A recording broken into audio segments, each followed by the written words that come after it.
Good morning and welcome to The Early Bird, the show where we sit down with local entrepreneurs and we journey with them to hear the stories of how they got here, the wins, the losses, and the lessons learned along the way. My name is Jefferson from Two Birds Marketing, and in today's episode, I'm sitting down with Twila Erb, the owner of the Wild and Free Café here in Center Wellington. What's up? 6:16 bro? This episode of The Early Bird is brought to you by Two Birds Marketing. Two Birds Marketing is a local marketing company based right here in Center Wellington, helping businesses grow through strategies, storytelling, and digital marketing that actually works. If you're building something and you want people to know about it, check us out. That guy honking, he knew. I was like, yes. Yeah, Two Birds Marketing. Approve of this message. Today on The Early Bird, I'm joined by Twila, owner of the Wild and Free Cafe. She's built a space that's more than just coffee, and today we're going to get into the story behind it. Twila, welcome to the show. Thanks for having me. First question, how many references to Schitt's Creek do you get? Oh, a few. Yeah? Yeah, that's before I was at the cafe though, even like people were kind of like, oh, Twila, oh, like you watched Schitt's Creek? Have you watched Schitt's No Creek? one ever knew how to say my name until Schitt's Creek came out. Oh, Now really? they all know. What was the common, what would people call you? Oh, Twila, Twirla, Twiler. Twila? Oh, Twila. Twila? Yeah. I feel like Twila is a real name. It is. Like people should know how to say parents it. didn't give me a fake name. Oh, It just isn't common. So it's like anything else when they would when people would read it. And some people spell it with a Y, But I spell it with an I. Some people don't know. Whenever you're like, I've never seen this name before, I feel like your brain just is like, I forget how to say letters. And then you say it weird. But, okay, that's true. But you should also just know how to so for instance, Phonetic. Jefferson is not a very common name. Yeah. I'm almost always the only Jefferson people know. But no one's ever been like, oh, hello, Joffersoon. You know what I mean? They just know how to say it. And so I'm surprised that people don't know. From now on. Jofferson? Jofferson. People just don't know anyway. It's fine. I know. But now everybody knows how to say it. And then they think it's hilarious because I also own a cafe now where Twila works in the Of course, I know. cafe. That's But then my response is always like, I like to think my smoothies are at least better than hers, but we don't actually sell smoothies. So they're like, you should make a really weird, a smoothie that has really weird things in it. Yeah. And And name call after it that, but make it taste really good. And I was like, oh, you guys think I have so much So you can more just do time all this than I work. have. People often, I find that when you have a business, people often have great ideas for you They to go do. execute Yeah. on. Yeah. You're like, I have this great idea for I you. like to be like, why don't you go try Oh my that out and come gosh. back and tell me when that's ready to try. and then I'll sounds try it great. out and- Yeah, I'm happy to try that. Oh my gosh. Just be not happy to make it all up from scratch for you. I'm sorry. Also, Yeah, there's I'm no sorry blender about here, so we can't even do that. Also, we don't. Yeah, it's too loud. Just put it in the to have coffee a blender. roaster. It's the kind of same thing, it's spinning things. And, Do it out in the carriage house and bring it inside. oh my That's gosh. what we should Yeah, do. that is what you should Yeah. do. Okay, so what I want to do is I want to begin with a blitz get to know you. Oh So boy. we're Let's gonna do put this. we're gonna put 60 seconds on the clock, and I'm gonna ask you as many questions as you can answer. Gosh. Okay. And I've Let's go. prepared My 40. answers? Oh. No, I'm not. I've not prepared your answers. Is this my cue card? But I prepared. No, that's not your cue card. But I have prepared 40 questions. Mario only made it to 9 last week, so if you can beat 9, the bar you'll be is the. low. Okay. Shots Mario, you fired. did super great. I don't even know. But you know what? To his credit, he many of his questions were longer questions. They didn't require just a yes or no. Yeah. And So that helps. So I tried doesn't to edit them down and make them a little bit more quick. So try and get through as So many is as it you supposed can. to be yes or no, or it's who knows? No, We'll see. I think it's just don't think about it. It's just go Yeah, with your gut. great. It could be a yes or no. It could also be okay. Maybe. Are you ready? Are you ready? Yeah. Okay. 3, 2, 1, go. What's your first thought when you wake up in the morning? Do I have to? Oh my gosh, you're wasting so much time. What do you mean I'm wasting time? Oh, do I have That's to? my answer? Oh! Oh my gosh! I thought that was you being do I have to answer that question? Okay, can we start again? Yeah, Okay. is it actually is it really time to get up, or Is it am I really time? is my Okay. brain, because sometimes you wake up in the middle and you're like, oh no, it's actually only 2 a.m. That's so my first thought is Right. actually what time Okay. is it? Okay, that's better. Ask me again. What time is it? It's probably the first thing I think. Now you're ready to go. Now you're ready to go. Now you're ready to go. Okay. Okay. 3, 2, 1, go. What's the first thought you have when you wake up? What time is it? How do you take your coffee? Ooh, either black or as a flat white. What do you overthink the most? Oh god, everything. What's your default mood lately? Overwhelmed. What part? Great. What part of you? Do you want me to be honest? Yes. Should I be honest? Should I lie? What's been your mood lately? You want me to lie? No. Overwhelmed. Okay. That's what I said. Okay. What part of your day do you protect the most? Ooh. I don't do great at it now, but I really like my slow mornings where nobody else there and it's quiet. But some of that's gone out the window with this. But That's here we are. Yeah, and going to bed at 9. I try my best. Okay. Go to bed early. What was your first job? Oh gosh. Animes in Millbank. Oh, how old were you when you took that job? First time. Bro, 7 questions? Not even. That actually wasn't my first job. I was just having one. I was like, no, actually, I worked for my parents' business before that, and I was probably even younger. But I would have. But you probably wouldn't have gotten paid. Oh yeah, I got paid. Oh really? Yeah. Because my dad always recruited me to work at the church, and let me tell you. And you got that was Crowns in heaven is what I got paid with. We got to go clean the church every single week for free. Okay. That was nice. But I don't count that as a job. Okay, well, sorry. If you don't get paid, it's not a real job. That's and you're volunteering. That's slavery. That's slavery. That's slavery, which is something else. Yes. Or you're volunteering. Yes, that's true. Or if you're a kid, Or you're being voluntold. Yes, that's the word that gets You were thrown around in probably churches. being voluntold. Well, my dad was the pastor. We weren't going home. You know what I mean? I have thoughts about that. That's okay. Oh, that's for a different. That's a friend of the time. Episode. So Twila, you own a cafe here in Center Wellington, and I don't imagine that cafe just popped up overnight. In my mind, there was some journey that brought you there. Probably. I don't know what would make me think. I would hope so. And I'd love to hear it. So why don't we start way back to the beginning, go back in time all the way when the not the early bird, when the Wild and Free Cafe, or what was the precursor to the Wild and Free Cafe, first appeared in your mind. How did it all get started? It depends how far back you want to go.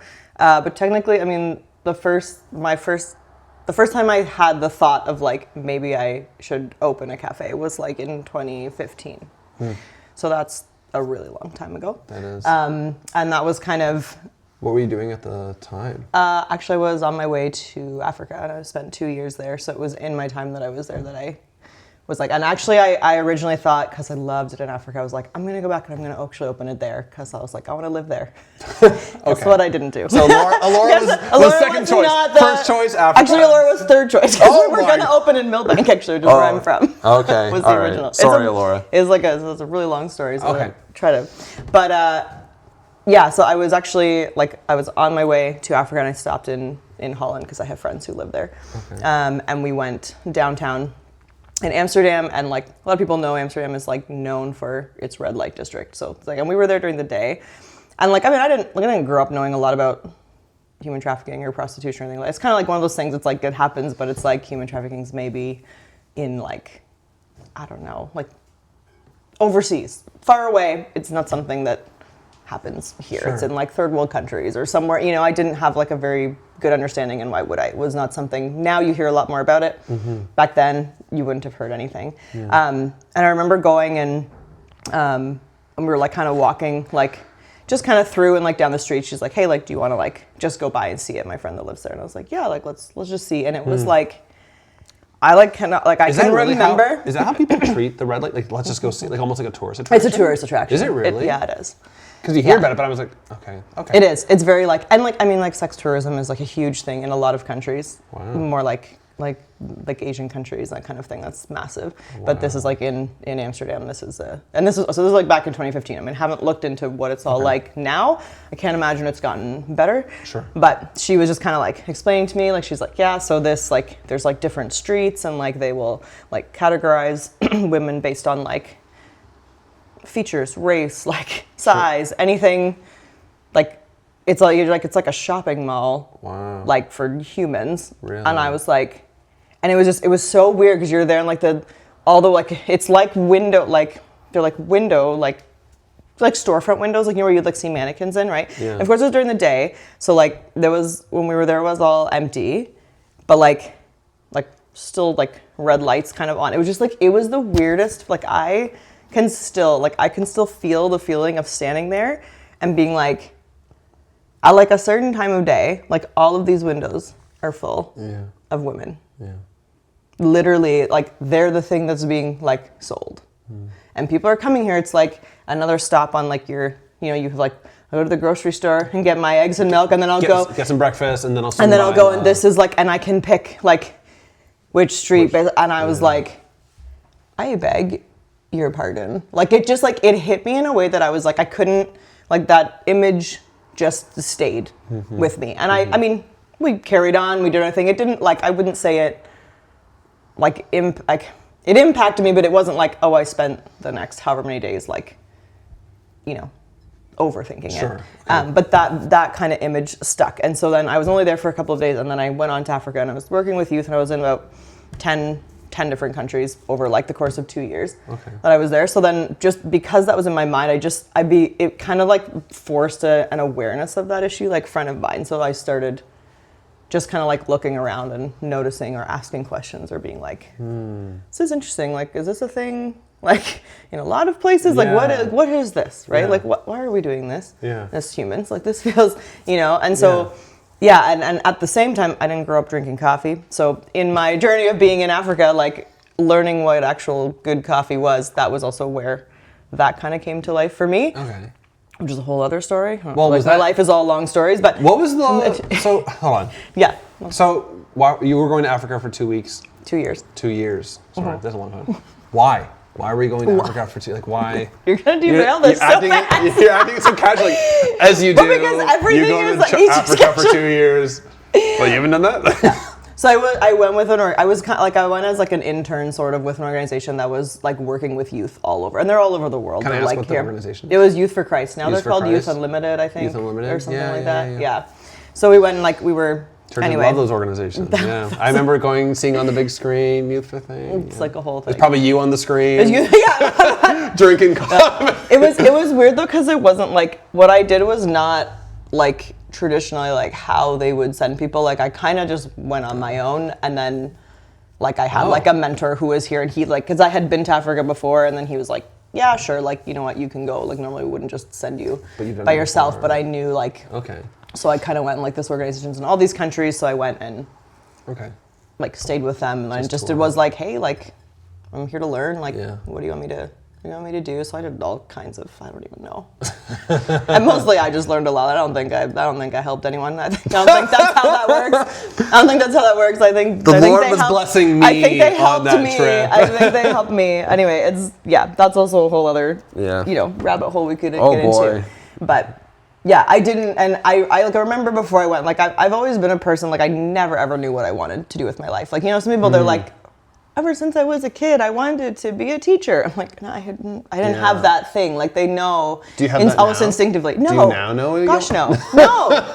I have decided that like I'm not that person, and it will like change. And it's always been like I never ever know what is gonna happen next, and it's always the most bizarre things, or who knows how you end up where, and how all those little things end up connecting to like bring you to where you are now. I will never just do like one thing, probably. Did you ever almost, not shame yourself, but like feel like you were missing out, like there was something wrong because you didn't really have this driven vision? Because I did feel like I knew people who were very much similar, like, oh, I'm going to become a teacher, I'm going to become a fireman, astronaut, I guess. Astronaut, yeah. Not a lot, but you know, like, but similarly, I felt like I was just kind of, every year there was like a new exciting thing for me, and for that year I was like, oh yeah, for sure, this is going to be the thing. And then like a week later I'm like, what?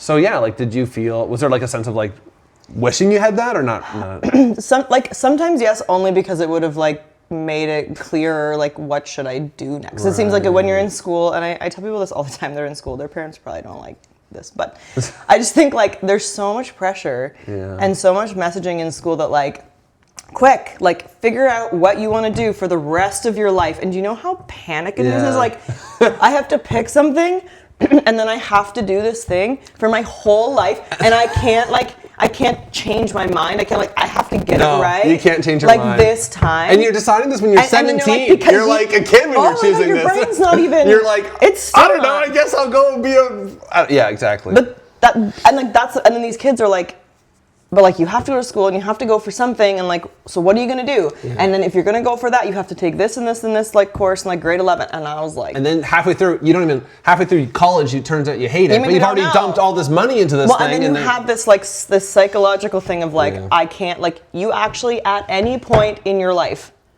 can go to school. You don't have to go to school immediately after high school. You actually don't have to. Okay. You know what I mean? Like, like actually that's. Yeah.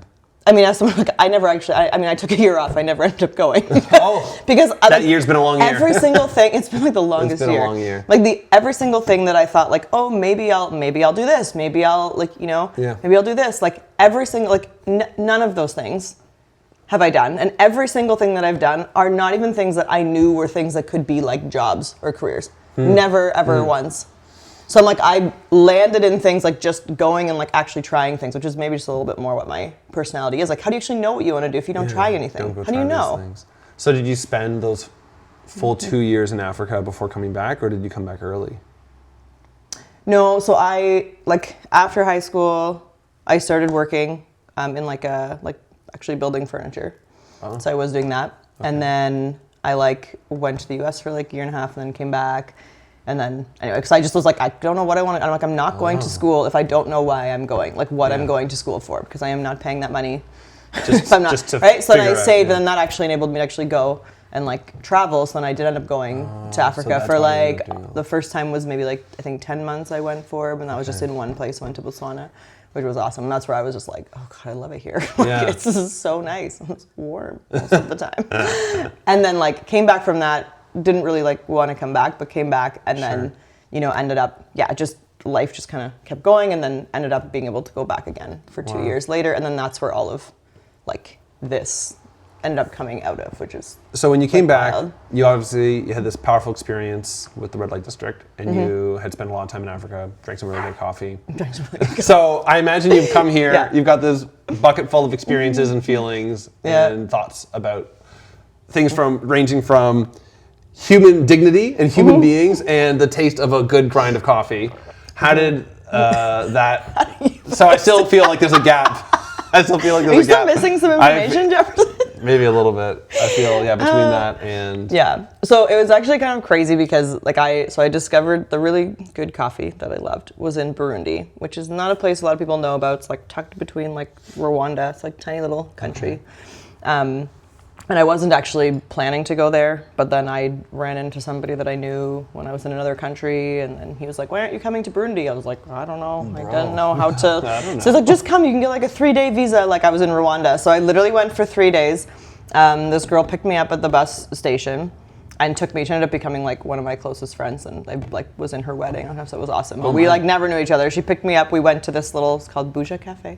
And we went there, and and I was like, why is this so good? Why is this just good? Like I didn't know anything about espresso. I didn't know, like I had some friends who were baristas and they would kind of starting to show me some of these things, but I didn't know. I did not grow up drinking coffee. So I was like, this is like really good, and started like, sending it home to like friends and stuff as gifts, and everyone's like, this is the best coffee I've ever had. Wow. So when the idea to do a coffee shop came naturally, that's where I was like, I have to get this coffee. I was like, I need to bring this coffee here. But the thing that so over this time, about a year or so into me being there, I had like hit which is weird because you'd think like I'm traveling kind of, like I'm going around the world, but I burnt out. It's a thing that, I don't know, feels to be like a trend that I do. And I like completely I was like, I'm here, but I'm like, I don't want to do anything anymore. Like I'm tired. Like it's actually exhausting, like being in like other cultures constantly, and I was switching countries like every month, so like every month was like, okay, like a new language and new people, and I don't know anyone, and I'm like that like over and over and over again, and like not having good like ways to like handle that. I was just like, I'm like done. I'm like, what in the heck am I doing here? And in that like space where I was like, I came here like, what am I doing with my life? Like I was just like, what do you want me to do with my life? Would you just tell me, right? And it was like that was when it was just like, it all kind of like accumulated of like, you remember like, these things are like happening with women like all over the world, and these like horrendous. And the more I had learned, like the more you learn, the more horrific it is. And I was just like, what is this? Like what the heck, right? And then that's where my I feel like I it's my like calling to do something about this. What the heck do I do? I don't know. Yeah. But I had that, like, I think everybody has to have that moment of like, that's where my why came from, right? And I think we talked about this the other day of like, everybody has to have a why, and it has to be more than just like, oh, I just felt like doing it. You know what I mean? Like, there's something that drives that. For me, it was just like, I feel like this is actually what I'm supposed to do with my life. Listen, I couldn't agree more. And I find that like growing up in the church, I've taken to believe that you grew up in the church based on Youth for Christ. And I think like it encourages this idea of like, oh, you know, like do these things oftentimes for Jesus, for God, for all these things. But I found that, and maybe this was, I don't want to put it on you and be like, oh, was this your experience? But I think I'll tell you if it wasn't. Okay. I find in a lot of people, it's like, sure, like that's what you want to do, but like, how do you turn this like dream, vision, exciting thing into like a tangible reality? So like, what was the first like, so you have all these feelings, you've like been inspired by this, several experiences you've had, you've like, you definitely feel driven to be like, okay, coffee and dignity for humans need to go hand in hand, and I want to do something that's about that. What was the first like, so obviously cafe was the first idea, but how did that like? Yeah, so I didn't get to that right away. Like my first thing was like, okay, well like, I don't know a lot about this issue, so I guess the first thing I have to do is learn. Like, I didn't know a lot about human trafficking. I was like, what even is that, right? So I just started like trying to learn about it. And then when I came home, I was like, okay, like, let me try to find, you know, organizations or people who are already doing stuff, because I don't know what to do, right? Like, let's just, you know, and that proved to be like challenging at the time. So step one wasn't be an entrepreneur. Step one was not be an entrepreneur. Step one. And then I was like, well, I was kind of like, okay, like where's like what are the things that need to be done? Like, what can even one person do? Because that's also the thing of like a lot of these issues are so big. That's a big question. And the more you learn, the more you're like, I can't what the heck? Like anything I do is like a drop in the bucket, right? And then, but the more I kind of went for, I was like, okay, well, and in the African context, like human trafficking looks different, like contextually, like depending where you are, like the reasons people are like vulnerable to it, or like what their journey is to get out. It's all different. In Africa, a lot of it was like desperation of like not enough money, like they needed money to live, and a lot of countries are like that. Like a parent doesn't sell their child unless something is like, times are very desperate. You know what I mean? Like like none of us, you get to that point for a lot of reasons, not just like wake up one day and be like, yeah, sure. You know, like you accept an offer of like, I can give your child work, like I'll give you this money if they come and work. Like, you know, no parent does that unless like you need that money, like because all your other kids are you're all gonna starve to death. Like these are, right? So I was like, okay, like maybe to make people less vulnerable to human trafficking, if people actually had jobs, right? And then like also coming out of it, like what if you could, you know? So I was like, I'm gonna go back there. I'm gonna like, I was like, ooh, and because coffee was like, I'm like, oh, I'll open a cafe. That feels like the easiest business to open.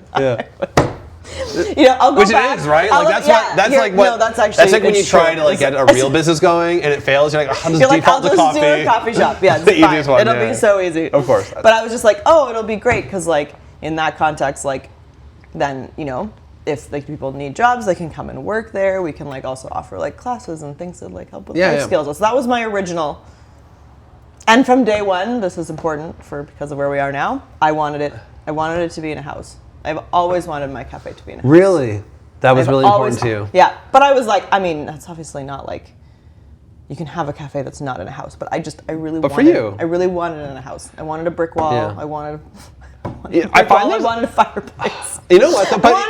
But it's like, you know what I find? It's like, there are rules. Sure, there are rules. You could be like, oh yeah, I don't need, like, you can put this type of store in anything. You can have anything be your brand. But you're like, but they're rules to me. And they're important to me, right? And so like, I don't care that you could put a cafe in any like hole in the wall. To me, it needs to be in a house, right? And I think that like, that's the sort of, like, listen, entrepreneurs are the craziest people in the whole world. Like they're the worst. But they're so driven, you know what I mean? Like they have this, I think at least, like they have this idea of what it should look like and they just like make it happen. And there's like that's what I find inspiring about them, because it's like, even if it is something as seemingly stupid as it needs to be in a house, it's not actually, right? Because there's so much like, Well, it's like if you want to feel at home, it's like, well, the easiest way to do that is if it's actually in a house. Let's build a home. Right? You're like, which would be cool. So anyway, that's literally how that started. But then, so then I came back home. Didn't really want to come home, but I was like, you know what, I'll just go home, I'll get my crap together, I'll move back, and I'll start it there. And then once I was home, it was like, in Africa? I wanted to go back and start. You wanted to go start the café in Africa? Yeah, I wanted to do it in Africa. Oh my God. I wanted to move back there. That was plan A. And be a competitor to this amazing cafe. Plan A. Well, no, that was going to be in Uganda, not in Burundi. Oh, okay. But anyway. Regardless. Okay. Came home. That, as we can see, did not happen. I see. And then I was like, oh well. So then I was like, I don't know what to do. So I kept trying to learn about it, but was also like, okay, well, I have to get a job. I have to live my life. So I actually started. I was working at like a gym for a bit, and I thought, anyway, that turned out to not be for me. Why? Why do you say that? Why not? I actually wanted to be a personal trainer. Oh my gosh, I wanted to be a personal trainer at one point.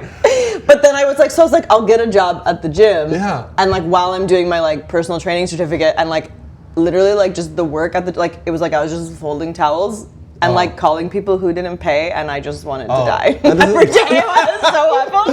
That doesn't sound like. Yeah. So then I did the whole personal training course, and then I kept like trying to book the like final test, and they kept like they needed a certain number of people to do it, and they kept pushing it off and pushing it off, and finally I was like, this is so dumb. I'm not doing this. So I never actually did the test. I feel like I'm now justified to not have gone down that journey because it sucked for you. Totally okay. I was like, okay, so like not that, and then at the same time, and I was only getting like 10 hours a week there, which I was like, I still needed like some other, but I was like, okay, like she was like, well, if you get your personal training certificate, then maybe you can like, you know, train here. Or what. Anyway, it was a weird situation. It was not for me. Very bizarre. And at the time, then I literally, so this is how I've got most of my jobs, really weird ways. So then it was like around Easter time, and it was literally at home, Easter dinner. So my dad owns this construction company. Yes. And I'm sitting there, and obviously he knows I like don't have like a job, or whatever. And then he just looks at me and he's like, can you paint? I was like, I don't know. He's like, do you want to try? And I was like, sure. Like, sure. How bad could it be? I can paint. Right? I was like, I'll just do it for like, he's like, I don't know how many hours we can give you, like, unless you want to like do some general labor and stuff. I was like, yeah, I don't care. So then he's just like, well, we'll just start, and like literally told the guy who was training me, was like, if she's terrible, like we'll just fire her. Like I was like, there is no special treatment here for like daughter of the boss. Daughter of the like boss, what doesn't work. But it's actually, and this is again, I'm like, this is why you don't know things until you try them. And I started working there, and like I like absolutely loved it. I just loved it. Like I had never painted a day in my life, but I learned, and I ended up being there for like, I've been there for like 10 years. Why did you love it? That's my actual. I just love like, I love actually physically working. I'm not a desk office job person. I love that you're in different people's homes all the time, and like people, and it's always like you're doing the same thing but always in a different place. Like I like the consistency of like having like doing the same thing, but it's not monotonous because you're not like standing. You're not like in one spot like doing the same, like I don't know, like sanding a board. I don't know. Great example. That was one of my jobs. So, and you're just like all day and you're like the same exact thing. And people are like, yeah, but painting, you're doing the same thing. I'm like, yeah, but every house is different. It's like, and the colors at its base, it's like, the concept is similar, which I like. I like that, like knowing at least that much, but I had to learn all of that too. Like I didn't know anything. Are you an overthinker? Oh, 1,000%. Yeah, I wonder, so something I've experienced is I've oftentimes looked back at my rich history of careers, and that's what we're gonna call it. I think, so I was like a server for all through college, and I oftentimes will say like that was one of my best jobs ever, because there was something nice about like a job that was like, I do think it's labor intensive, like maybe not in the same way, but like you're never sitting down, right? You're on your feet the whole time, you're always moving, you're always going around. And I'm like, there was something nice about like a very like high demanding, mentally taxing job, but like, even like just physically, just like being all there. But then when I walk away, I don't care if that building blows up. You know what I mean? Whereas like, what do I miss the most about being a painter? Like being able to walk going home at the end of the day and being like, I don't want, like if I have my list for tomorrow and my phone, I'm a huge list person. You can put it down to rest, gone. and then you can actually enjoy things like television, friends. Having a life. You can't do that anymore because even like it's the responsibility is. And then you just want to talk about it all the time. It'll be at least for me. Like you're just like, oh well, like okay, tomorrow there's going to be this thing and this thing and this thing, and this is the big project we're being a part of, and like there's also this thing coming next month. Just constantly organizing things. I know. Yeah. I often think about that too. It's I is the temptation there to jump ship? And you see the the actual, like you see what you've done in a day too. Like when you, most days, some days like all you're doing is prep, you don't, but like you get this, like you see something when it's completely like like gutted, and then you see like you get this like before and after. It's just like constantly you actually see things. I must like, imagine the trades is really and go through and like finish, and it's like it's it's very satisfying work to be like, I can see what I did today. Like now it's like I'm like mentally tired all the time, but I cannot see what I have done. I'm like, what have I been doing all day? I know. Like, you know what I mean? Like, yes, like now it exists, so it's like all of that. But you're like, holy but I was cow. saying like, you know what though? I find that like when you own, you're right. There's like, it's not so tangible that you can be like, oh, look what I've done. But I find like the amount, like, for sure there'll be days when you're running your own business, you're like, I feel like I've done nothing today. Like, I feel like I didn't really get anything done, nothing moved forward. But then there'll be like an hour where you feel like I did more in this hour. Yes. And you're like, this hour was the most productive, like, 10 hours of my whole week. You know what I mean? You know what the worst part is? I don't know if you, like, do you like to keep lists? Do you make lists? I always Are you a list person? I try to be a list person and I just fail at it. I'm a constant list failer. This may like not even, but I cannot survive without lists. Like I have lists everywhere. If I showed you my phone, if I showed you like Doesn't that kind of written make you down. panic, though? No, that is actually what it gets it out of here. And then then I'm like, okay, this is like actionable. Like I know if it's all up here, then I'm like, I'm gonna forget what am I supposed to be doing, where am I, like, but I like plan it all out. This is literally how I survive. The worst thing about what I do now is that the list like it never ever is finished. It never goes away. Well, I have like great satisfaction in like checking things off lists. That makes me feel really good. There's probably like a psychiatrist listening to this being like, "Yeah, crazy. You need to see someone." That's exactly what psychiatrists say. Actually. They're not here to actually help people. They're here to, like, to judge and cast come judgment and upon us. Me. But like that thing is like I try to like that's the most like and the thing I have to work on the most of like being okay with is like that list is never ever finished. Like I will like stroke 3 things off and I will walk through the door of the cafe and like in 10 minutes, that 7 things have been added and I'm like, I was trying to get somewhere. Are you good at, oh, sorry. I was going to ask, are you good at like delegating things off your list to other people? No. No? Well, I'm getting better. It depends on what the things are. Okay. If I can delegate them, I absolutely will. But there are a lot of things that like in this process I cannot. That's unfortunately. Like, the things I would like to delegate, I can't. For sure there's things only you can do. Yeah. But like I find like even like, so speaking of lists, like I'll end up being in a spot where it's like, so this is funny that Alicia's here because one of the things that was overhanging me for this podcast was like, I really got to set this up on like Spotify.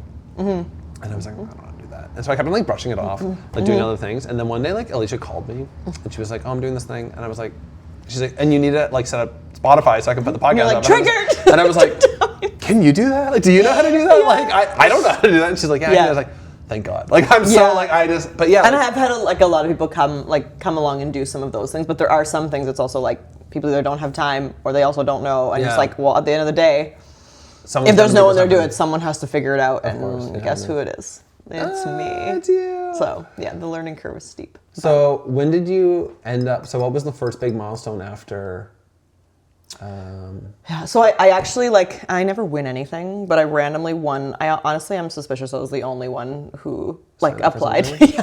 Because I won a ticket to go to LA. So there's like, you signed up for some contests? Like I sent in, like someone sent me this like link saying like, hey, like there's like a training conference for like working with survivors of human trafficking in LA through this like organization that's there.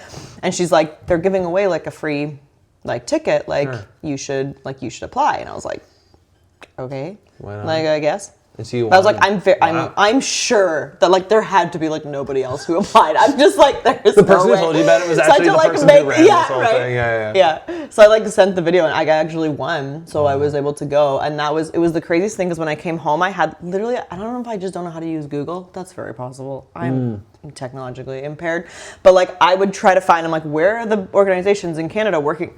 Nothing. Couldn't find anything. I was like, what the heck? Go to this, like win this ticket, go to LA, sit down. There's like literally a room full of people. Like there's literally 2 of us from Canada. Yeah. And I ended up sitting right next to her. Wow. And she's like from like Oakville. And she happened to like run, like she founded and she's now retired. She actually just came to the cafe the other day. It was really cool. But she's moving out to Alberta and she's like, I have to come before. But yeah, she was like, and she ended up being like nicest lady in the entire world. And she ended up running this like massive, like it's a fully across Canada like organization that works with, that fights human trafficking and like works with like actually changing laws and stuff. Like they do incredible work. And she's sitting like beside me and I'm like, how did you not come up on Google? Like I had to come all the way here and you're sitting like out of all the people in the room, you know, like you're the one sitting. It was her. right Sorry, next there to were me. 3 of us because she had one other person from organization with her. But I was like in the whole room out of everyone who's from the U.S. Like we're sit with the sitting next to person. each other, and so like Maybe it was planned. Like, did they try and put the no, sentence they together? wouldn't have. No, I don't think so. Because it was just like you just come in and sit down. Like there wasn't they like weren't assigned there seating. wasn't like assigned seating. No, Okay. you just come in and sit. Okay. This whole And time I was like, a little I don't know hesitant. I was anyone. like, I'm not they even probably like, put yeah. You're like, come on. Okay, like, No. sure, But random. Okay. The whole story is like our whole experience is full of like moments like that. It was just crazy. So anyway, but that was really cool. So then like after that, I started getting connected with like more spaces and started like, like getting to know other people who were doing things and getting involved in people who are doing things locally and that kind of thing. And then the more I talked to people, the more I was like, oh, there's kind of like a gap. Like there are like some safe homes for women, not enough, but like for them when they're exiting. So like that's great. But then like there's kind of this when you leave the safe home and then you're supposed to go back into the community and like get a job and live and do all these things. You have like complex PTSD. Like there's actually some crazy statistics that like women who've been trafficked have similar like levels of PTSD to like people who came back from like the Vietnam War, like war veterans, which is insane, right? Like, and you're just supposed to go like, but like there's no like it's just a very like feels like an abrupt transition between it's like and because you're supposed to go get a job, what are you going to put on a resume? Yeah, exactly. Like how are you? And so often it's like they go like the women get a job and then like they get fired in like the first day because They don't know a what to trigger or do. something happened. Like and there's like workplaces are not like trauma informed or like sympathetic to that either, right? They're a business. They're trying to run a business, and then they're trying to run a something- business, yeah. and like you're also like. But like, okay, you're also trying to, so I'm like, there should be some, there's like I was like, okay, here's a spot where like maybe, you know, people aren't doing anything yet. So we can maybe, like, so let's go, what if we could create, you know, like use business, specifically wanted to use business and not like be a charity. Because that feels also more empowering also for women, because I'm like, they need to be paid, but like that you could fund paid internships so that women can go into like, you know, undisclosed, we can't say where those workplaces are because, you know, that's part of the not point, fair, is and that's that- for the whole point. yeah. But like that they can have a chance. So these are like these spaces are trauma informed, so they are fully aware, right? And then you get a chance to like literally practice like being in a workspace person, and learning, and then being like, okay, where are the triggers? And let's like instead of firing you, let's like talk through that, or let's be like determine whether you're actually ready, you know, to take on a job, and then you actually have something to put on a resume and someone who will vouch for you to be like, yes, like, you know.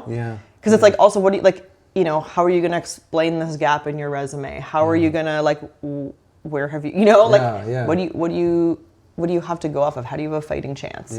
Right? And I'm like, it's already like expensive and hard enough for most of us to live our lives and get a job and pay. So to like now add in like complex new PTSD trauma and like and like back into the same communities where you were exploited.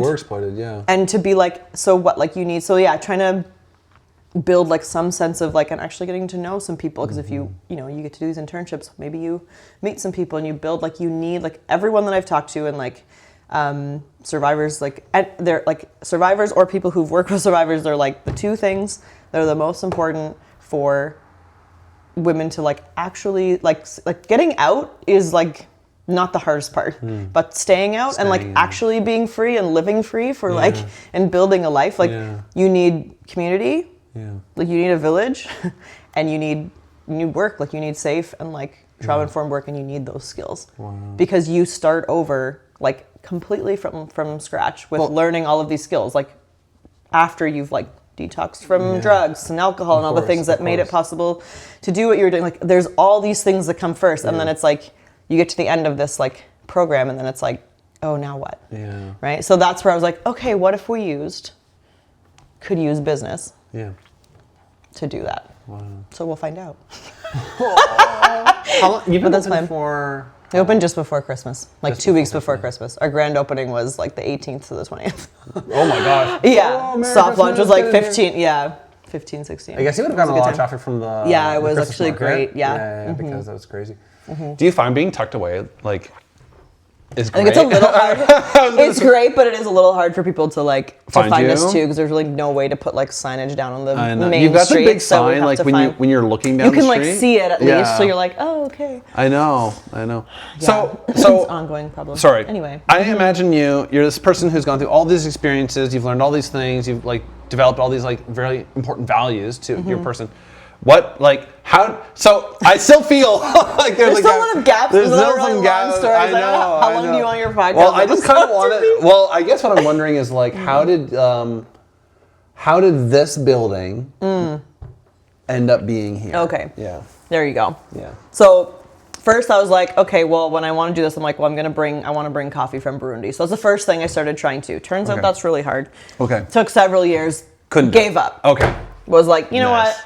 This is not working. Yeah. And then, took a little break. Then was like, well, Painting. you just can't like, Yeah. when you're supposed to, you just, I have tried to quit so many times, and I literally am like, I'm not your allowed. own, Like, like- it keeps coming back. So You I'm keep like, on dang trying it. to quit being. I keep trying to quit, being like, you know what? Like, this is exhausting, and I'm like, this isn't working. Like, I Yeah, tried, yeah, yeah. everything is so hard, and I'm Yeah. like, So then, anyway, finally was able to like bring it over, but only in like small amounts. Anyway, by the time we actually launched, so it was like, I'll just do a coffee company. Yeah. So first I was like, I'll do a cafe, and then it was like, start smaller. I was like, okay, and it's a bit smaller and smaller to the point where I was like, we don't have much left if we get any smaller. Like, we are at the micro I was level. Like, Yeah. I don't know how to be smaller. And then like I was like, okay, well, we'll just bring the coffee, because I didn't have a roaster or anything. So I was like, bring it over roasted, because I really didn't even know that much about coffee at the time, which is bad news. You should learn more before you do these things. But sometimes you're just like, well. Sometimes you just gotta pull the trigger. You know what I mean? Like, you're never gonna have everything lined up perfectly. If I would have waited, like, I wouldn't have done it. You would have been still trying to quit. You know what I mean? Yeah, like, anyway, that's been ongoing. But I started bringing it in. I was like, I'll bring it in roasted. I'll just do like private events. So I'll bring it in like roasted, so it's like fresh, and like when people want to do like actually making coffee and like serving it. Yeah. So I launched. So the company actually was called Wild Ginger Coffee. Yeah. So I started that. That I launched in 2020. 3 weeks later, it was like, no events. I was like, good. I was like, that's my entire plan. So I was like, okay. No. Oh I was like, well, so we're screwed if we don't find like a roaster, because I'm like, well, I can't bring in like roasted beans and then try to like sell them. So we're like, well, I guess we're just selling them online. Yeah. So that's all we can do. So is that what you did for a long time? Yeah, we just sold it. That's what we did until this.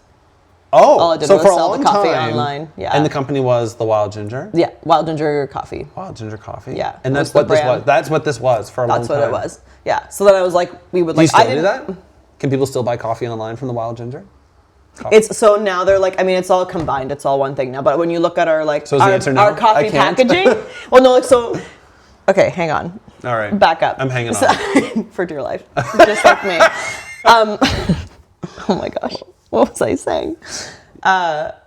So then I had to find a roaster. So that's where anyway, I literally had to like put my big girl pants on, and I walked into Impressions in Listowel, who I've known the owner there for a while, but I was just like, one day I just was like, you need to go ask him who his roaster is. And I was like, that feels like something you don't do. Yeah. So I went there so nervous. Anyway, he's like literally the nicest person. And he was like, oh yeah, you should totally use my roaster. His name's Dwight. Like I was like, he's the best. Yeah. I love this guy. And then at the same time, because I was like, I couldn't figure also getting coffee out of Burundi for a myriad of reasons, because of how the government and everything does everything there is just insanity. And I was just like, oh my gosh, this is impossible.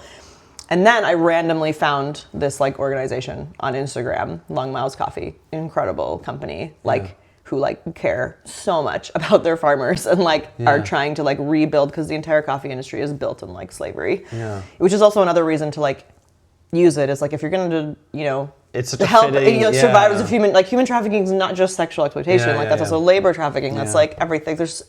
It's so big. Something that's a simple pleasure that all of us associate with in the morning, like a drink of coffee, is deeply rooted in. Yeah, and that's the problem is the more you learn, the more you're like, oh, the entire world is actually built on slavery. It's actually really depressing. So you're like, this is really hard. So it's actually okay, well maybe we can do something also with the supply chain of what we're actually serving, which at that time was just coffee. So we're like, well, let's be mindful about how we're sourcing that, because people matter. If they matter on this end, then they matter on this end too. You can't be like, well, they matter here, but they don't matter here.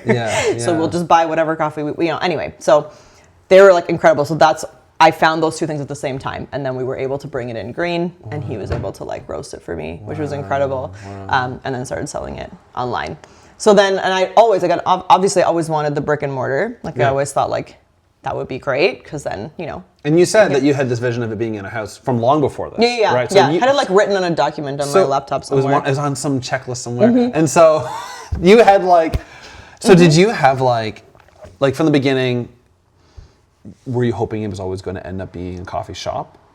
Yeah, kind of in my brain. Like I think it was one of those just like, you know, like every girl's dream is to have a coffee shop. I hate that, but it was probably kind of like that. It was just like, this feels like something I could do and it would be fun and it would be like whatever, you know? And be like it'd be like whatever. That's what every entrepreneur says before they risk their financial security. It'll be whatever. Oh my gosh. So anyway, I was like very happily just like selling my coffee online. Yeah. And like anyway, there's a whole bunch of things with that too. But then we were offered to use a space in Millbank, which is my hometown, to actually open a cafe. So that was in like the beginning of 2020. You were offered a space, like someone came. Well, like she was like we would rent it and do all this stuff, but she was like, I have this, like I'm opening this like boutique shop, like this would be great, and I'm like, this would be so fun. It's like my hometown. Yeah. Blah blah blah. So we're like, you know what? Maybe we should give this a try. So we like opened a Kickstarter September 1st. We like opened Kickstarter or whatever, and then our lease was supposed to start November 1st. Did you get a lot of support from the Kickstarter? Yeah, it went well. Again, really? I had no idea how much money it would take. Like, we were like not even close. You were not prepared. Well, you know what? But I thought, like, I was like, I don't know. You know, you try to make a guess, and you're like, ah. So we're like, anyway. So we had the space. We didn't really have enough money, but we're like, well, we have the space. We'll just start. And we had I got my permit for that in less than 10 days. Wow. To do that construction. Like, it was like fast. Everything was like, we had like a demo day, like ready to go. We had like paid our first, like our, like November 1st was our first, like where our lease was supposed to start. We'd paid it. And I just like, you know, when you just get like a pit. Yeah. In your stomach. Hate that. I was like, hate that. I was like, I just don't. But I'm like, oh my God, it doesn't make sense. Like on paper, this should be like everything's actually working. Like this should be it. And I was just like, man, I don't feel good about this. And like I have an advisory team. So like I went to them and I was like, guys, and they were like, most of them were like, yeah, we don't feel good about it. But cannot put my finger on what it was other than like, this isn't it. And I was like, are you kidding me? Really? And I was like, I have to back out of this space, like lose a month of, already have the permits, it's not like, we're gonna go over here somewhere else. Like I had no idea, and I have this like Kickstarter money. I'm like, no one's ever gonna trust me again. I'm gonna have to go back to them and be like, actually, just kidding. Get up, guys. So I was like, okay. So I like backed. It was like one of the hardest things I've done. Like backed out of that. Like contacted all of the like so Kickstarters. You just backed out for nothing other than a pit in your stomach. Yeah, I was like, this isn't it. Oh, but it was like it wasn't just like, I was like a little anxious for like 5 minutes. No, it was like, and I've had that, and I'm like, I have learned that I need to listen to that. Do you regret not going there ever? No. You never have a feeling where you're like, what would it have looked like? No. Interesting. No. I know that was not it. You don't live in regret. And that's okay. Good for you. I do for that. Not that. Oh, hold on. I live in regret. Yeah. Just not for that. That's funny. But no, so this is where it's crazy then, because then there was like nothing. Like I had to like contact everyone. I was like, hey, like if you want a refund, I said we're still looking for a space. Yeah. But I said if you're like uncomfortable with any of this, we will give you your money back right now. Wow. Like. Good for you. Because I'm like, well, I don't know. Like, what if we, like, I don't know where we're going. And your Kickstarters went back to everyone and was like, hey, I'll give you back your money? Yeah, so good for you. Only one person asked for it back out of everyone, which is like, they were like, no, like, we believe you, like, keep looking, we want you to find something, whatever. When that one person asked, were you like, no one else asked. Yeah. No, I was like, that's it's totally, just you. I said, that's totally fair. Like, when you not have questions, like, I think this is the thing, when you give money to places, like, you wanna like trust that they're like, using it like with integrity. So if at any point, like I'm like, this does feel very like kind of shady. I'm like, I'm not being shady, but suddenly, I can see no how one's someone ever heard would of listen to Twila like, Erb again. Seriously? You're gone with this money and just. Like, oh my gosh. No. Okay. So we kept trying to find. I was like, well, still, because of Millbank, I was like, well, so we kept trying to find places there. Like, nothing was really working, and finally, I got to the point where I was like, well, I can't do this anymore. I can't hold on to these people's money. I don't know where to go. I have no building. I'm like, maybe this was just not the right time, and I misunderstood. Oh my god. So I was like, okay, we're gonna shut it. So we're gonna shut it down. So I spent an entire night. Is this during the pandemic? No, this was after. Okay. This was like 2020. 22, 23. So you were still I need doing my the wall. like, you were, okay, so this is We were like, still selling it you're still online. selling coffee, Yeah. okay. This was just a chance to have like the brick and mortar. So I kept selling so the you're coffee like, okay, online. brick and mortar's not gonna happen, at least Yeah. not now. Yeah. So I was like, literally drafted, like made, like recorded an audio to give to my social media guy to be like, announce that we're shutting it down. Wrote the email to everyone saying we're refunding everyone. Like, and I just, because it was like it was a very emotional thing for me to do. Of so course. I was just like, this feels, so then I just like, I left it, like, you know, you can like schedule it to send later. Because I was like, I can't deal with like the emails coming in about it right now. So if I'm you like schedule it so and I then just, you I walk just away. scheduled it and I'm like, it's gonna send in like, it was like a week or two later. I was like, just give me like a minute, like we're gonna put this out there, but I just need to like, it was hard enough just to do that. So I did that, went to work the next day. I remember this very vividly. the painting work? Yep. Okay. I was outside and I like checked my phone like on my break and I had an email from a gentleman who was like, hey, like, sorry for like didn't get around to sending this in time, but like would $150,000 help? And I was like, oh dear God. Oh my gosh. I was like, how do you be like kind of but no, because that's not the whole problem. Like it's also like obviously very generous I'm like, of you. also thank you, but also like what? But not really. And I was but like, yeah. okay, and I mean like I'd known him for like a little while, but anyway, this gentleman's now our landlord. Oh, so this okay. where this. So anyway, he was like, well, I'm coming into town like tomorrow. Like, can we have lunch? Whatever. Yeah, let's have lunch. Email still drafted, ready to be sent. Yeah, literally, you know, it's still sitting there. scheduled, So I was still like, ready to go. oh yeah. So basically, that lunch like that turned into like he's like, well, if a space, like, what do you actually need? Like, what's stopping this like from happening? Yeah. And I was like, well, we don't have we don't have a space, and or really the money. We don't know what are we gonna do? Yeah. Anyway, and so that kind of went, like, long story short, to him being like, what if we bought a space and, like, helped renovate that you can rent from us? And I was like, yeah. I was like, I'm not ungrateful, I'm just whiplashed. I was like, I need, like, a minute, because I literally just, like, emotionally worked through being like, we're done here. And I was like, ooh, what am I going to do? You'd It's on my already, free like, time. Oh, yeah, I was like, okay, we're right. letting it go. It's gonna be fine. I'm gonna move on with my life. Yeah. And like the next day, I was like, "Are you kidding me?" So then he's like, "Do you have to send that email like right now?" I was like, "Technically, I don't know." Wow, so you even like told him. I said. I would have been like, 100%. bro, I'm in like, this 110%. Like, I was like, oh yeah, no. I was like, well, I did already like draft the we were gonna like shut it so you were, down, like, whatever. Yeah. So you told him everything. And Oh yeah, 100%. And And he's like, do you have to send it right now, or can we like just look around a little bit? I was like, I guess I don't have to send it like right now. Yeah. I guess. we can I was like, heck, what's another couple of weeks? What's another couple I was of like, weeks? sure. So I like unscheduled it. Oh my god. And then like we like started into again, and then it was like kind of we had like the opposite problem. So like we had the money, like we had someone who was like, I'll buy the space for you to like rent. Yeah. But like nothing, like no. Like spaces, like nothing for sale. And we didn't know where he's like, well, where would you want the cafe to? I was like, bro, I was gonna shut it down. I don't know where I want it to be. Like never once thought of Elora. That was never like never in my brain. But like literally, like there like just nothing. And I had like, I was at the point like I was tired. Yeah, I was like burnt out, and I was like, you know what? We're not gonna have like 3 or 4 different places that I have to choose between. So there's gonna be one place, and when I walk on that property, you're gonna tell me if it's the place, and I will yes or no. I don't care. But I am not deciding between like which one's it gonna be and where's the no. Wow. So then guess what? Not a single place for sale for like 6. And I was like, oh, I might have been a little bit. I was like, oh, so none then, okay.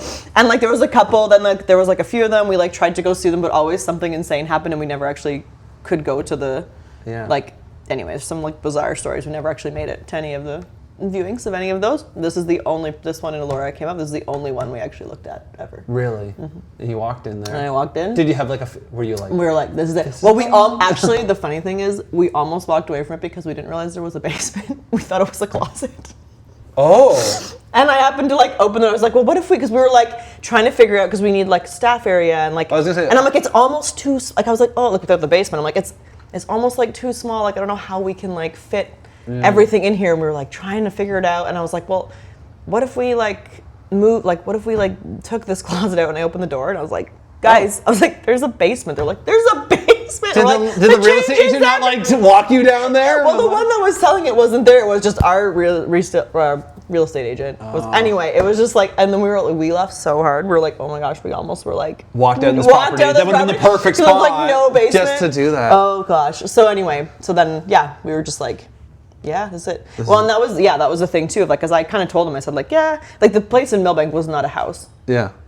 It was just a building. Yeah. Right. But I was like, you know what? Like it doesn't have to be a house. Like that part of it isn't important. We start throwing our dreams to the fire. We're like, just gotta get off the ground. You can have a coffee shop like without that. It's not like that's like a deal breaker for me. You become the little devil but on your shoulder. I had all these things that I wanted. Like I did want it to be in a house. Like I wanted a fireplace.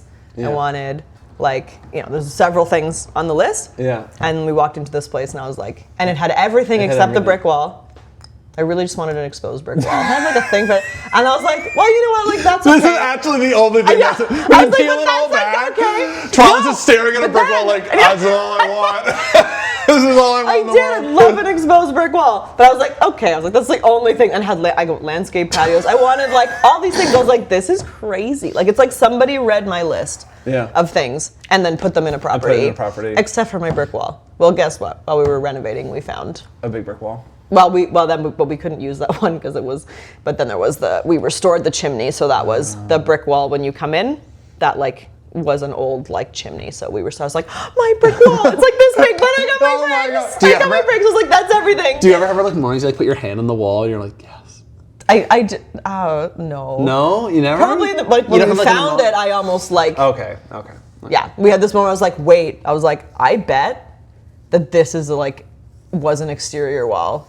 And so we drilled. I was like, get the drum. We hole sawed through the drywall, and I was like, it's brick. So there was that moment. I was like, there's brick in this. There is a God. That was the last thing on my list. Oh my gosh. So that was crazy. I want to know, what are we on time? 7:31. Oh frig, we're way behind. Oh boy. Way over. Twila, you're a talker. I'm trying to. You keep saying, I'm like, they're really long stories. I'm trying to say they're short, and then you say that they have holes, so I don't know what to tell you. Well, bro, you're like, well, there's so many things, I don't even know what to say. Okay, let's do the wheel.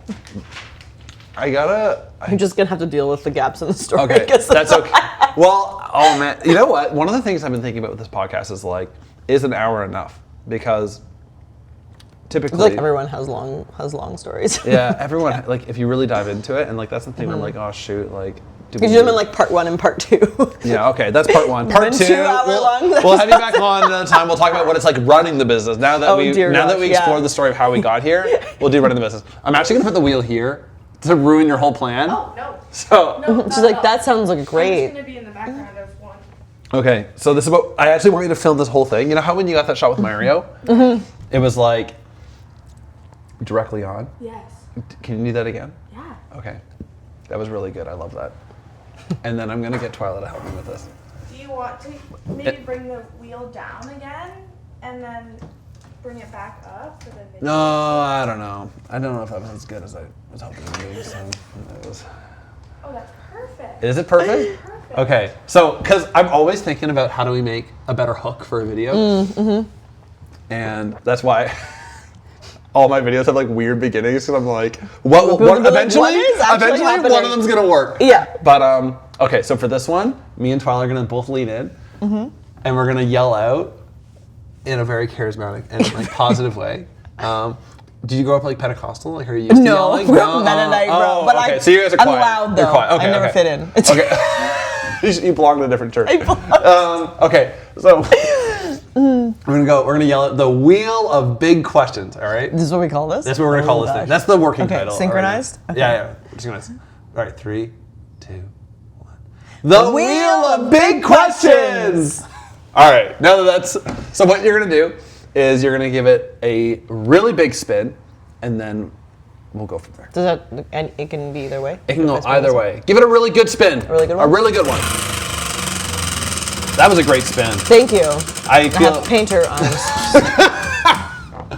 Yellow. Oh, that's very fitting. Because your complexion should be gold. Yellow. Hopefully you fix that. But okay. So this is the wheel of big questions because behind each one of these is a big question, and you got yellow, so you can peel back the yellow. Oh wow. Oh. I've already ruined it. Don't ruin it, please. Yeah, but it's stuck. Like, is it supposed to stick like that? What's the real? Oh wow. Bro. Were you planning to reuse these? No. Tear them off. How am I so bad? That's okay. What's the real origin story behind what you're building? Oh my gosh, we just spent an hour talking about that! There, you can ask me one of the holes and the gaps in the story that's still missing. Cheating. You know the questions though, so you're just. I actually don't. I forgot them. Oh. Well, maybe you should peel it off this time because look at how No. badly You can do that it. went. You can do it. You can do it. I do. Hold on. Hold on a second. Green. Except, how are you gonna edit that? Except the one question's already peeled off. Oh boy. You wanted to quit. Just kidding. Why? I don't think this is a me problem. I'm just gonna say. Did Mario have this problem? No, it's just you. It's just you. Oh god. There you go. So many times. God, Tell me the most recent Can you take me to a moment where you almost quit? Yes. Which moment would you like? The most recent one. I'm trying to decide if I should. Well, no, the sign story is long, so maybe I won't tell that one. But Okay. I would say like through like the process of opening, because so the property was. They actually signed the papers for the property on November 1st, which was actually kind of crazy because it was a year before that our lease started on the property that we backed out of was exactly November 1st also. So exactly 1 year later, November 1st, the property was bought on our behalf and we were like, oh, this will be great. We'll like, get our permits, do our renovations and be open by the May long weekend. Yeah. Turns out we wouldn't get our first permit even partial permit for almost a year. And yeah, like so many things that we had to do that were not. Yeah, basically the budget tripled. Like it was almost 2 years till we actually opened. So that process was absolutely. So why did you keep going? Honestly, Some no cost way- fallacy? no way out but through. Is what I was like, literally, like you get a point like where you're like, well, we're so far, like you're so far into it now, like you start ripping out walls and doing stuff, and half the stuff we didn't find out about till you're already in it, and it just kept going, and like the number of things, like I could tell you so many insane things, and you're like, Really? in the heck, like, and I'm literally like I have stood and like me and the owner of the property like looked at each other, and I said to him like, be honest with me, like. If you knew, like if either of us would have known that this is what it was going to be, would we have done it? And he was like, no. You? I was like, no. Not even a little. Like, no. Right? And he's like, but sometimes that's why we don't know. But I think that's, right? yeah, exactly. I think that's why we don't know. But I'm like, yeah, like literally, I mean, by the time I got even part way through that process, like my mental health, my like everything, this has cost me absolutely everything. Like literally there's not one thing that this like process has not like taken from me. So I'm like, well, we'll find out if it works. But yeah, there were multiple moments through that process where I was just like, should we even like be doing this? Like, why is this so extra hard? Like, and how much can you actually like afford to like to do? Technically none of it. But you're in it, but you get to that point, you're like, no way out but through. Right? No way out but through. I love that. And I mean, that doesn't mean that like it lasts forever either. That doesn't mean that you don't like shut something down that isn't working ananymore or whatever either. Or postpone but you're certain like, things you or get do to a this or point do where you're that. like, we have to at least get it to the point where like it's open. Like we have to at least just open. Yeah. Like you can't go. How are you gonna go backwards? Like. But you know you have to finish at least the renovation part, and then what, right? So if there's ever been, there's many things I think that tie entrepreneurs together, but I think one of the most distinct ones is if I had known from the beginning how much it was going to be, I don't know if I would have done it. But I think you're exactly right. I know and your landlord's 100% I wouldn't have done it. Is right though, No. because it's like probably none of us would have done it. You know what I mean? And I thought I had counted the cost of like what it would be. Everyone Like thinks they've counted the cost. But like I could not have ever imagined. And like even like anyone who's been like on this journey, there's a lot of people who've been on this journey with us like since pretty much 2015, and they like so many times they'll be like, Twila, like everything just is like so hard. Like why? And I was like, you tell me. You're like, telling me. Why does it have to be so like everything? Like not one, like it wasn't like one thing that was easy, but there was like also all these little moments like with the sign, like all this stuff where it was just like this, like I knew I couldn't quit. Like I tried to quit, and then the next day, you know what I mean? Like it's like, no, you're not. And I'm like, but like I'm like, and that's where like when you have that why and that like, this isn't like, it's not really like me being like, I just want to have a coffee shop. Like this not, if it was that, like, no. That would have been done like so long ago. This is not worth it. If that's all it is. It's not worth it at all. If all it is just like a coffee shop. Like, I'm like, we can't actually do what we are here to do, to like fund internships and like that will take time. Like that takes time to get there. But I'm like, if we can actually do that, I am 100% not doing this. Wow. That is not worth it at all to me. I did not start doing this because I needed something else to do. I had a nice job, I had a nice life. You know what I mean? Well, on that cheery note. But, no, you're right. We'll have to have you back to hear about what it's been like running this thing, because that's been what I wanted to know, is from all the way from the origin story, but also, of course, I want to know how it is doing it. But we are out of time. We are way out of time. So let me say my goodbyes. Twila, thank you so much. I really do mean that. Thank you so much for doing this. Thanks for having me. It really does mean a lot to us. It really means a lot to me, so thank you. Twila was a lot of fun to hang out with, and she has a lot to say about how this journey took her from going to Africa to getting a vision, to almost quitting 100,000 times, to finally launching what is now the Wild and Free Cafe.